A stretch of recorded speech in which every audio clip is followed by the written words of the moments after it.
Okay, hi everyone. My name is Sarah. I am your English lecturer, and in this class, we will be focusing a lot on grammatical rules of English. And today, we're going to start with the first chapter, which is noun. Let's get started.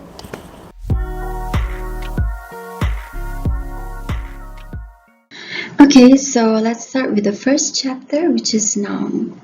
So basically, noun means kata nama. In BM, we call it kata nama. Anything that you give name to it. For example, this thing here is a cup, right? So it is considered as a noun because it is an item and we give a name to it. We call it a cup. It could also be a person. For example, my name is Sarah and my mom gave the name Sarah to me. So Sarah is considered as noun as well because I'm a person and my mom called me Sarah. Look at this slide here. This is the definition of noun. What are nouns? Nouns are basically words that name person, animals, places, things, and also ideas. Look at the example there. It could be Ahmad because Ahmad is the name of a person. It could be a kangaroo for animal, cheras for a place, bag for things, and knowledge for ideas.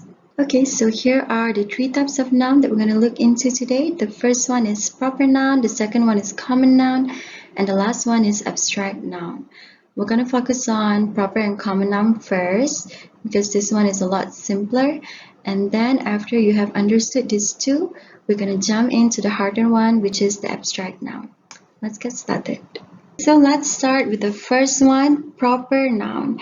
Basically, proper noun is kata nama khas. So I know that you have learned this in school. I hope you guys still remember.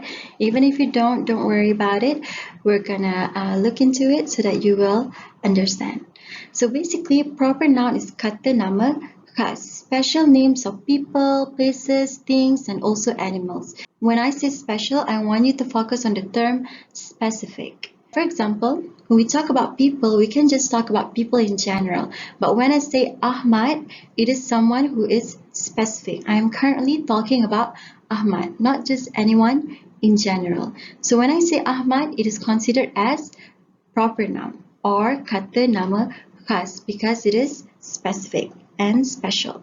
So it could also be Raju, Siulim, it could also be my name, Sarah, or your name. For places, it could be KL, London, Paris, Tokyo, Dubai.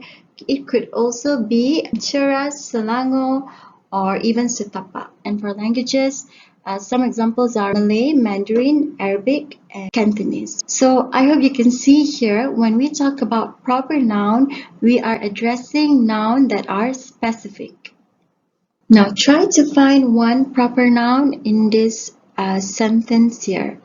The kite fighting tournament was an all-winter tradition in Afghanistan. So the answer is Afghanistan. Okay, because Afghanistan is the name of a country. It is a proper noun. When you want to look for proper noun, look for something that is specific. Okay, so right now we are not just talking about any country, we are talking about Afghanistan in specific. So Afghanistan is the answer. It is an example for proper noun. Alright, so now let's move on to common noun, which is kata nama am. So basically, common noun refer to things, people, or animals in general. When you are talking about something in general, they are considered as common noun. For example, it could be a woman, a teacher, an engineer, a doctor, a student, or for animals, it could be an elephant, a cat, or even a dog. For places, it could be a restaurant, an office, a village, and for things, it could be a book, a chair, or even a table. Basically, when you are talking about something in general, they are considered as common noun. Now, this is the opposite to proper noun that we learned just now. When we want to talk about things in specific, they are considered as proper noun. But when you are talking about things in general, they are considered as common noun. So let's look at the table here so you would understand the difference between common and proper noun better. Look at the left side of the table. For common noun, it could be a country, a restaurant, a bank, or even a college. Okay, so when we are talking about all these things, we're not talking about things in specific, we are talking about things in general. For example, if I just say a country, I'm not talking about a specific country. I'm going to give you one more example. If I say one day I want to be able to travel to another country besides Malaysia. So when I say another country, it could be any country. It could be Thailand, it could be Dubai. So when I say country, because I don't refer to any country in specific, I'm just saying country in general. So that means country is considered as common noun. But if I say, you know what, one day I hope that I will be able to travel to Thailand. I'm not just saying any country, I'm specifically talking about Thailand. So Thailand is considered as proper noun. So I want you to remember, common noun refers to things in general. So I'm just going to put G here so you guys will remember. General. Proper noun, specific. Okay? Try to find a common noun in the sentence given here. Here is what I do on the first day of snowfall every year. I step out of the house early in the morning just to play in the snow. The answer is house. Alright, now that you have understood proper and common noun, let's move on to the harder one, which is abstract noun. Now, when we are talking about abstract noun, I want you guys to remember, abstract noun refers to something that is intangible, which means some things that you cannot touch. Okay, so look at the definition here. Abstract noun refers to feelings, emotion, ideas. All these things, feelings, emotion, and ideas, you can't touch them. For example, if someone say, I love you, can you touch the love that they have for you? You can't, right? You can feel it, but you can't touch it. So love is an abstract noun. Look at the rest of the example here. Sorrow, pity, poverty, happiness, freedom, bravery, beauty, and so on. So all these things, you can't touch them. If you cannot touch it, they are abstract noun. Now, students often get confused between abstract noun and also adjective. But we're going to look into adjective in the next couple of chapters. So right now, let's try to focus on abstract noun first. Try to find one abstract noun in the excerpt given here. So in this sentence here, there are 1, 2, 3, 4. There are 4 abstract nouns. It took me 30 minutes. It was a dark, lonely night when Baba told me the story of a man who found a cup that has magic. If he wept into the cup, his tears turned into pearls. But even though he had always been poor, he was a happy man and rarely shed a tear. So he found ways to make himself sad so that his tears could make him rich. Now, the answer is number 1, minutes. Okay, because you can count minutes, but you cannot touch it. So minute is considered as abstract noun. Number 2, the answer is night, malam. Can you touch night? No. Number 3, story.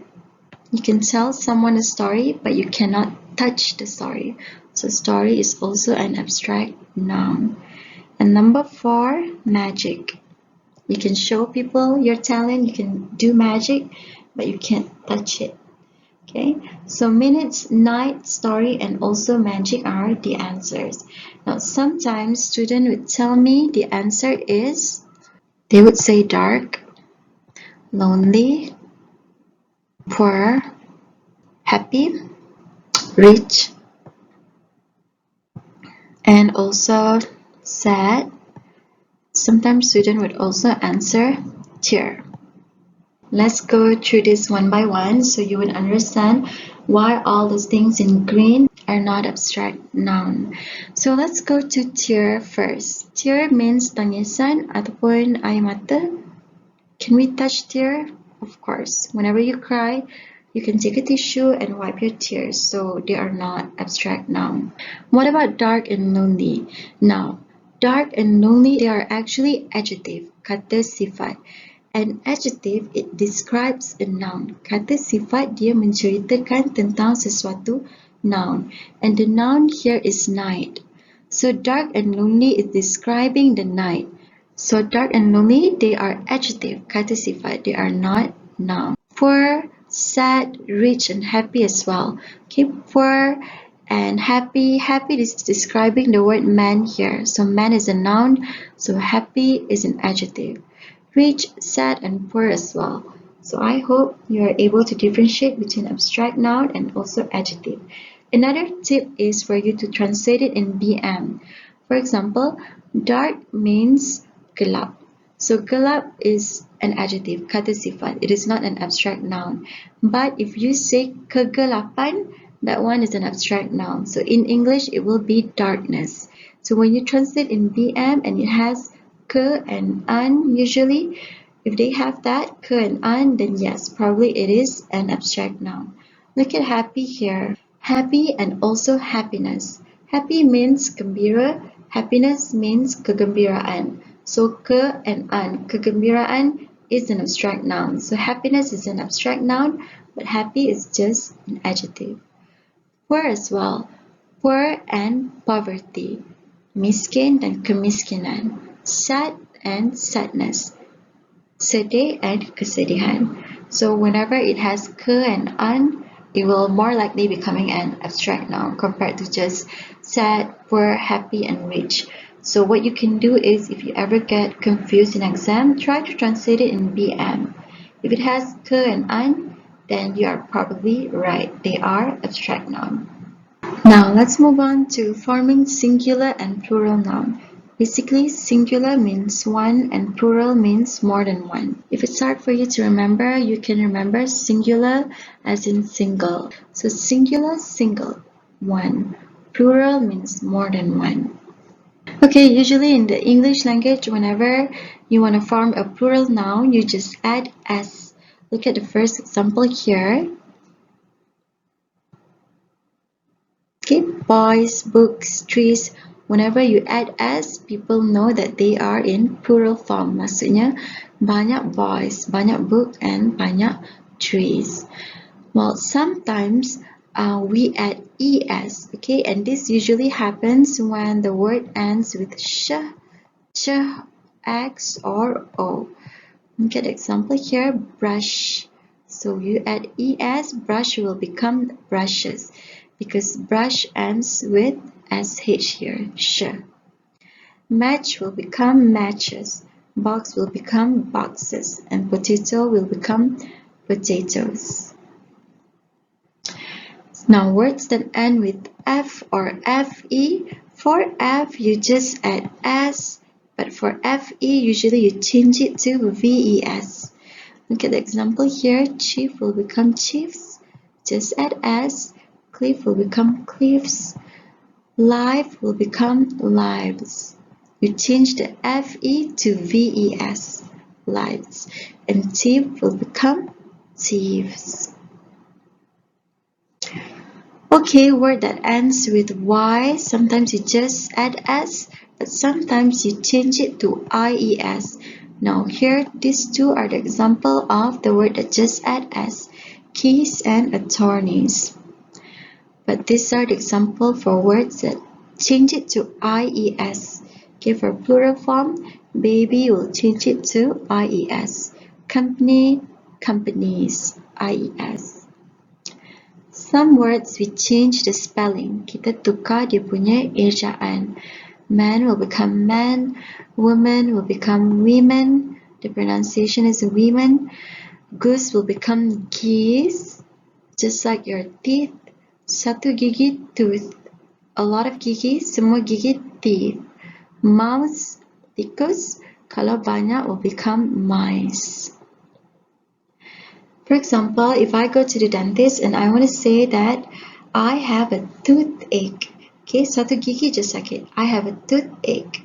But if I want to go and brush my teeth, I will say I want to brush my teeth because I'm brushing all of them, not just one. So I will never say I'm going to go and brush my tooth. Tooth is singular, teeth is plural.